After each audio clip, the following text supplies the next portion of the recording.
Assalamualaikum warahmatullahi wabarakatuh. Perkenalkan, nama saya Akmal Arif Rifki, mahasiswa Fakultas Teknik Universitas Sultan Ageng Tirtayasa, Prodi Teknik Sipil dengan M33362200073. Kali ini saya akan mempresentasikan tentang APD dan APK pada mata kuliah K3 pertemuan 10 dengan dosen pengampu Ibu Siti Asiyah MT.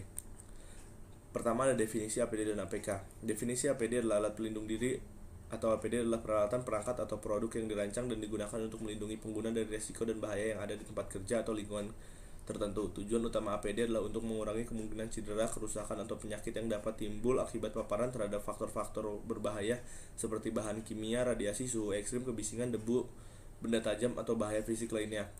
Selanjutnya ada definisi APK. Alat pengaman kerja atau APK adalah alat yang berfungsi untuk mengamankan diri dari adanya atau timbulnya bahaya ketika sedang melaksanakan kerja atau proyek yang ditugaskan. Selanjutnya ada pedoman APD dan APK. Definisi pedoman APD dan APK. Pedoman APD dan APK adalah aturan dan instruksi yang mengatur penggunaan, pemeliharaan, dan pengelolaan APD dan APK dengan benar. Berikut adalah beberapa pedoman umum yang harus diikuti dalam penggunaan APD dan APK. Yang pertama ada identifikasi risiko. Lakukan penilaian risiko untuk mengidentifikasi bahaya dan risiko yang ada di lingkungan kerja. Ini akan membantu menentukan jenis APD dan APK yang diperlukan untuk melindungi pekerja.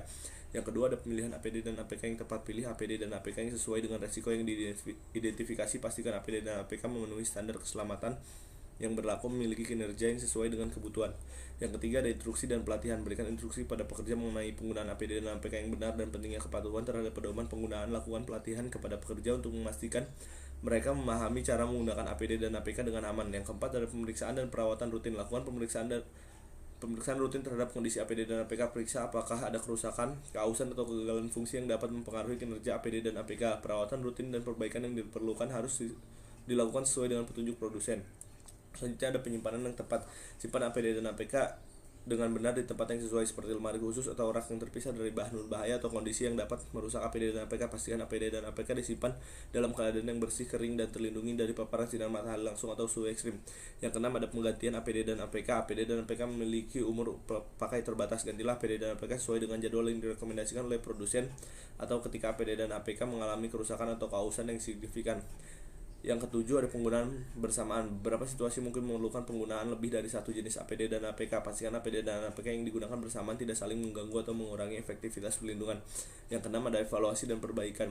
Lakukan evaluasi berkala terhadap penggunaan APD dan APK dan tinjau kembali pedoman yang ada. Identifikasi perubahan yang diperlukan untuk meningkatkan keselamatan dan kesehatan pekerja. Yang selanjutnya ada jenis-jenis APD dan APK konstruksi. Yang pertama ada jenis-jenis APD beserta fungsinya. Yang pertama ada helm keselamatan, digunakan untuk melindungi kepala dari benturan, serpihan, dan bahaya jatuh di tempat kerja. Helm sering digunakan di industri konstruksi dan industri berat. Jadi jenis-jenis APD di sini merupakan jenis-jenis APD yang wajib digunakan setiap pekerja konstruksi, baik di pekerjaan di ketinggian, pekerjaan di ruang terbatas, maupun pekerjaan di jalan dan jembatan. Yang selanjutnya ada kacamata pelindung, melindungi mata dari benda-benda yang terbang, percikan bahan kimia, sinar UV, atau debu yang dapat menyebabkan iritasi atau cedera pada mata. Ada juga contoh gambar dari kacamata pelindung yang biasa digunakan oleh pekerja konstruksi. Yang ketiga ada masker pernapasan, digunakan untuk melindungi saluran pernapasan dari paparan partikel berbahaya, asap, gas, atau bahan kimia yang dapat merusak paru-paru. Di sini juga ada contoh gambar dari masker yang biasa digunakan para pekerja konstruksi. Ada masker yang memiliki filter udara, ada juga masker yang tidak memiliki filter udara.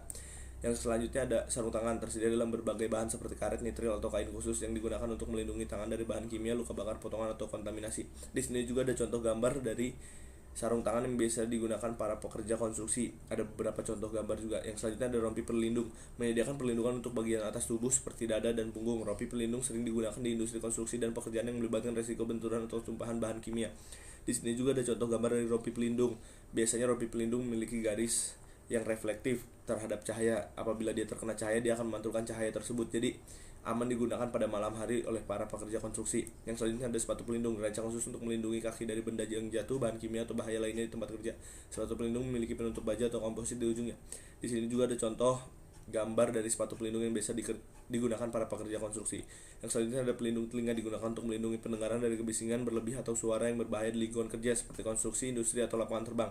Di sini juga ada contoh gambar dari pelindung telinga yang biasa digunakan para pekerja konstruksi maupun para pekerja yang lainnya.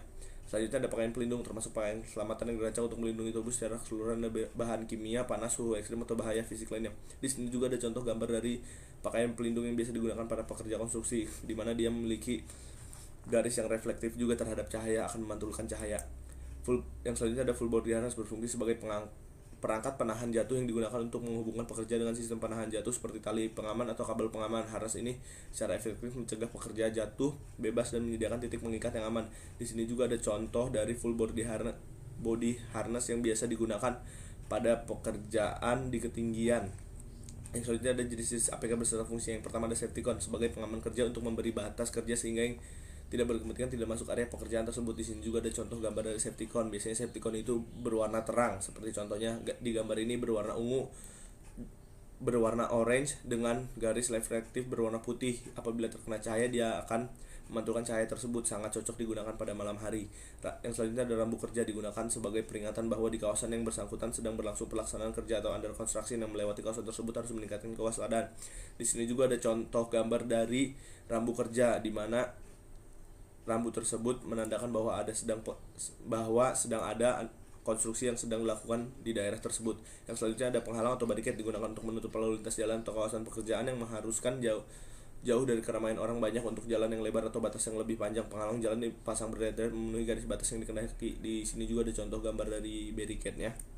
Selanjutnya ada jaring pengaman atau safety net, yang fungsinya itu menahan benda jatuh agar tidak membahayakan di bawah, menahan orang atau pekerja jatuh dari ketinggian, memberikan rasa aman bagi masyarakat yang berlalu lintas di sekitar proyek. Di sini juga ada contoh gambar dari safety net tersebut. Yang selanjutnya ada pengaman lantai atau safety deck. Safety deck adalah pengaman lantai tambahan untuk bekerja di ketinggian. Safety deck dapat digunakan untuk pijakan pekerja atau tempat meletakkan material konstruksi agar terhindar dari bahaya material atau pekerja jatuh dari ketinggian. Di sini juga ada contoh dari safety deck tersebut. Yang selanjutnya ada lampu rotari. Lampu rotari biasanya dipasang berdekatan dengan lampu kerja. Alat pengaman kerja ini dimaksudkan lebih menegaskan tanda bahaya, terutama pada malam hari.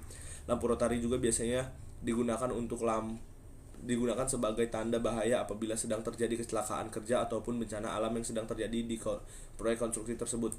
Yang selanjutnya ada APR atau alat pemadam api ringan atau fire extinguisher, adalah alat yang digunakan untuk memadamkan api atau mengendalikan kebakaran kecil dalam hal keselamatan dan kesehatan kerja. Atau ketiga, APAR merupakan peralatan wajib yang harus dilengkapi oleh setiap perusahaan dalam mencegah terjadinya kebakaran yang dapat mengancam keselamatan pekerja dan aset perusahaannya.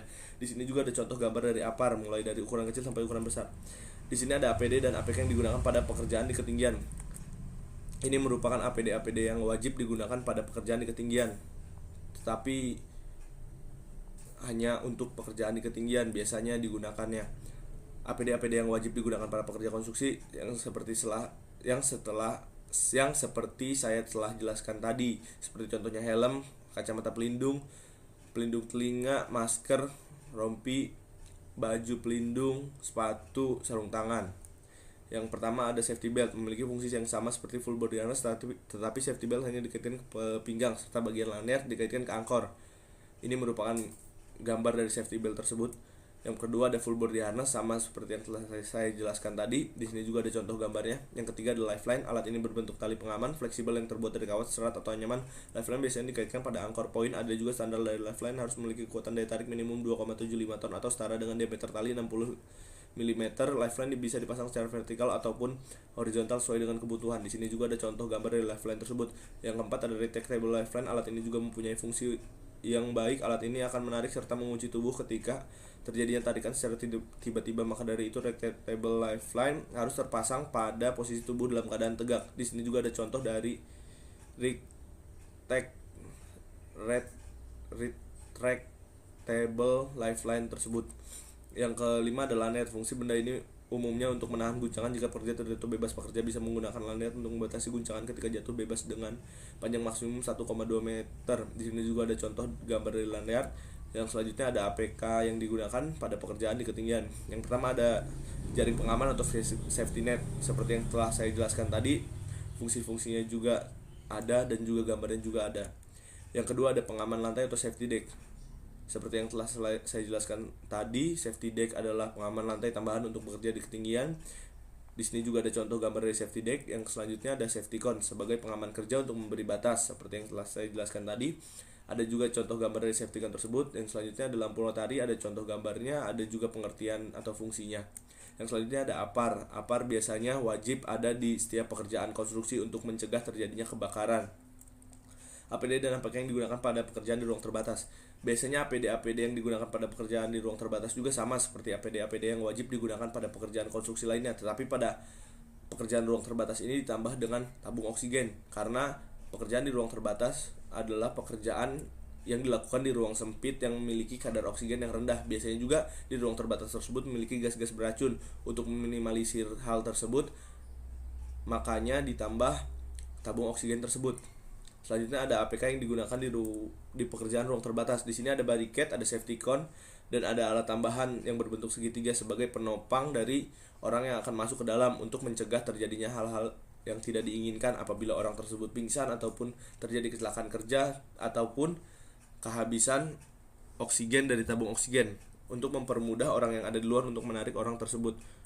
Mungkin dari saya cukup sekian, kurang dan lebihnya mohon dimaafkan. Terima kasih. Wabillahi taufiq wal hidayah. Wassalamualaikum warahmatullahi wabarakatuh.